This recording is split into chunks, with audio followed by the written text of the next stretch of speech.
अस्सलाम वालेकुम वीवर्स, आपकी doctor Huma Chishti, vice president COH Pakistan, अपने चैनल होमियो डॉक्टर हुमा पे आप सबको वेलकम कहती हूँ। आज का टॉपिक वीडियो ऑन रिक्वेस्ट पे है। तो क्वेश्चन ये किया गया था कि difference between fistula and fissure, इन दोनों के दरमियान फ़र्क क्या है, ये क्या है, इसके बारे में बताइए। रिक्वेस्ट है कि नए आने वाले जो व्यूवर्स हैं वो चैनल को सब्सक्राइब कर दीजिए, लाइक कीजिए और कमेंट सेक्शन में अपनी राय का इजहार भी ज़रूर कीजिए। तो हम बात करते हैं फिस्टुला और फिशर के हवाले से कि इनमें क्या फ़र्क है। अगर आप गलती कर रहे हैं कि ये सेम है तो लेट मी करेक्ट योरसेल्फ। मैं आपको बताती हूँ कि फिशर क्या है और फिस्टुला क्या है। फिस्टुला एक ट्यूबल स्ट्रक्चर होता है, यानी ट्यूब लाइक स्ट्रक्चर होता है, जबकि फिशर जो है वो एक किसी स्ट्रेच की सूरत में, किसी खिंचाव की सूरत में आने वाला कट या टियर है। तो इजी वर्ड्स में फिर से सुनिए कि फिशर जो है वो एक टियर है, यानी वहाँ पर स्किन फट जाती है, टियर कर जाती है, जबकि फिस्टुला जो है वो एबनॉर्मल ट्यूब लाइक कनेक्शन है बिटवीन द ऑर्गन्स, यानी किसी ऑर्गन के साथ एक ट्यूब लाइक स्ट्रक्चर का पैसेज बन जाता है, एक रास्ता बन जाता है जो कि कनेक्ट होता है ऑर्गन के साथ। फिशर की वजह से आने वाला कट या टियर या चीरा जाना किसी जगह से, कह लीजिए टियर ऐसे है, on the delicate lining of the anal skin, यानी एनस की जो स्किन होती है उस पे टियर जब आता है उसे हम कहते हैं फिशर। मोस्टली ये हार्ड स्टूल की वजह से होता है, और हार्ड स्टूल आपको पता है कॉन्स्टिपेशन की वजह से होता है। कांस्टेंट अगर कॉन्स्टिपेशन रहे तो ऐसा होता है, यानी मुस्तकिल तौर पे कब्ज़ की वजह से ऐसा हो सकता है। फिशर्स के हवाले से ये भी आपको बताती चलूँ कि चंद दिनों में या चंद हफ्तों में ये विदाउट एनी ट्रीटमेंट ठीक भी हो जाते हैं, जबकि फिस्टुला को अगर अनट्रीटेड छोड़ दिया जाए, यानी इसका इलाज ना करवाया जाए, तो बहुत सी कॉम्प्लिकेशन पैदा हो जाती हैं। ये एक्चुअली एब्सेस सा होता है, इसको उर्दू में जब बात करते हैं तो बगंदर फोड़ा जो है वो इस तरह से बोला जाता है।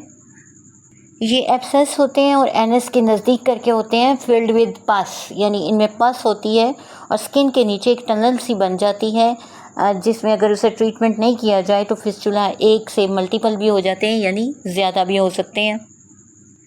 फिशर्स के हवाले से बात कर रही थी कि ये प्रोलॉन्ग डायरिया की वजह भी हो सकती है, डायरिया बहुत देर तक रहे तो भी ऐसा हो जाता है। किसी विजाइनल चाइल्ड बर्थ की वजह से भी हो जाता है ऐसा, यानी नॉर्मल जब डिलीवरीज होती हैं उस दौरान भी ऐसा हो जाता है फीमेल्स के साथ। रेक्टल कैंसर भी इसकी एक वजह होती है, और कांस्टेंट जो कॉन्स्टिपेशन है उसमें भी ऐसा होता है।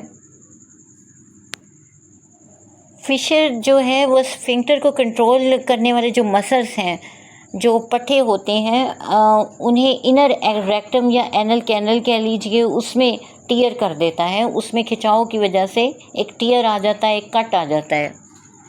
यहाँ आपसे स्लाइड से इसकी सिम्टम्स शेयर करती चलूँ और बताते हैं आपको, बिकॉज़ जो हमने कंप्लीट वीडियोस बनाई हुई हैं तो वहाँ पर जो है इसके हवाले से डिटेल में जो है वो जिक्र हो चुका है। कंप्लीट वीडियो से मुराद जो पाइल्स के ऊपर, कॉन्स्टिपेशन के ऊपर बनाई है उस पर बात हो चुकी हुई है, अपलोड की गई हुई है यूट्यूब पे। तो हम बात करते हैं इसकी सिम्टम्स के हवाले से। जो फिशर होते हैं उनमें इचिंग होती है और बर्निंग सेंसेशन होती है, यानी जलन होती है, ख़ारिश होती है। समटाइम ऐसा होता है कि ब्लडी स्टूल्स आते हैं, खून आमेज़ जो हैं वो पाखाने आते हैं, और विजिबल टियर होता है अराउंड द एनस, एनस के इर्द गिर्द जो है विजिबल कट नज़र आता है। तो ये था जी फिशर।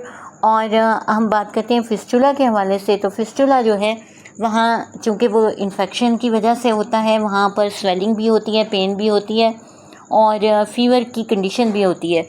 सबसे बड़ी बात, चूँकि वहाँ पर पस मौजूद होती है तो इसलिए थ्रॉबिंग पेन होती है, यानी तपकन जिसे कहा जाता है, और पल्सेटिंग हो रही होती है। इसी तरह स्वेलिंग होती है, फीवर होता है और डिफ़िकल्टी होती है स्पेशली इन सिटिंग, यानी पेशेंट इजीली बैठ नहीं सकता, ये प्रॉब्लम होती है। एलोपैथिक वे ऑफ ट्रीटमेंट में इसका अगर ट्रीटमेंट किया जाए तो सर्जरी इसका ट्रीटमेंट होता है, और इसके अलावा एंटीबायोटिक्स दी जाती हैं, एंटी एनाल्जेसिक्स दी जाती हैं, इन्फेक्शंस को दूर करने के लिए, दर्द को दूर करने के लिए एंटीपायरेटिक्स दी जाती हैं ताकि फ़ीवर को कंट्रोल किया जा सके। हमारी होम्योपैथिक वे ऑफ ट्रीटमेंट में बहुत ज़बरदस्त रेमेडीज़ की मौजूद हैं। बर्बरिस बहुत अच्छा काम करती है, कॉस्टिकम हमारी मेडिसिन है। सिलिशिया के साथ तो मैंने बहुत से रिज़ल्ट्स लिए हैं, बहुत ज़बरदस्त काम करती है। ऑरम हमारी मेडिसिन है। कैलकेरिया फॉस है।